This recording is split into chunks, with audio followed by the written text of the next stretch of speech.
Good morning, my fellow yogic travelers. I'm mighty glad to be alive today, and I hope that you are too, as we continue to live, laugh, love, learn, linger, and live the life we love. So happy I get a chance to do this. I hope it contacts something deep inside you, makes you feel glad to be alive and want to go out there and give it your best. It's Tuesday, so it's my little song ditty here. Around the world I've searched for you. I traveled on till hope was gone to make a rendezvous. I knew somewhere, sometime, somehow, you'd look at me and I would see the smile you're smiling now.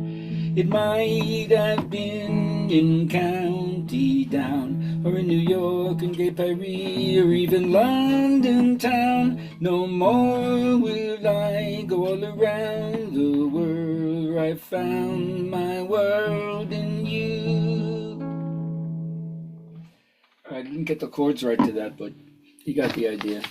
Nice if you found someone. You don't have to go around the world anymore. Not great.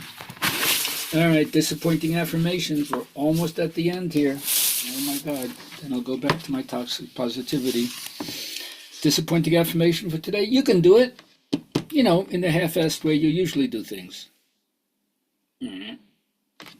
All right, for my journaling friends out there, where do you feel like a victim? Every one of us sometimes pulls the pity pot card, give away our power. Some old hurt or shame still has us hooked. So tell me, where do you feel like a victim? You let me know, I'll let you know where I feel like a victim. All right, so my teacher, B.K.S. Iyengar, says, theorists who just write books with no experience, without practicing, they're not expanding their knowledge. They just quarrel about interpretations, like the blind man and the elephant. One touched the leg, thought it was a pillar. One touched the side, thought it was a wall. One touched the tusk, thought it was a spear. One touched the ear, thought it was a winnowing fan. One touched the tail, thought it was a snake. They all had their own view of it, which was partial, and also not seeing the relationship to the rest of the whole. And that's how it is if you don't practice. You have book knowledge only. Now, my rabbi reminds us that if we're only intuitive, we're dreamers. And if we're only rational, we find life as disillusioning, dispiriting. But if you combine both faculties, you can have a little bit of the visionary part of yourself and be effective as the visionary in the world. Now, I've talked the last couple of weeks about the importance of the trickster and its ability to cut through bullshit and pomposity, narcissistic grandiosity.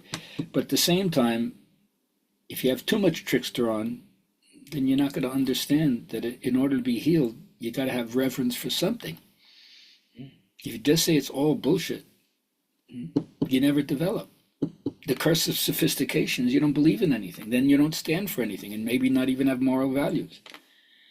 So to go non-tribal, non-clannish, non-jingoistic, non-chauvinistic, non-patriarchal, non-denominational, you have to learn to differentiate between the bogus and what's the real wholeness. So just enough trickster to cut through, but not enough that you can't find anything that you admire. Now, as I get older, and I hope you learn this, vulnerability can be a different kind of strength. As I've situated myself into this long, slow glide into the end of my life, you just have to wake up one morning and see that it is so and accept it. And although the outward show of my life might grow shorter, I want the inward light of my life to grow deeper and more beautiful. Now, my Buddhist friends would always remind me that you got to step out of your own attachment to your thought forms and act in the world, dance with the world, because life is mischievous and it'll probably never be the way you want it to be, especially if you have expectations about it. And remember, ego's game is to predict what's going to happen next and what we should do about it. But true insight is always unexpected. It's other than what you expected, which is why it's an insight. And that's why it deserves that label.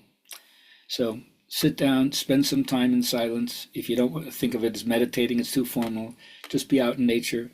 Let your mind be quiet and expand. Because if you can't learn to apply sustained thought and have an increasing faculty for entering into mental absorption deep inside yourself for increasingly longer and longer periods, I don't think you're going to get the benefit of what you could if you did that.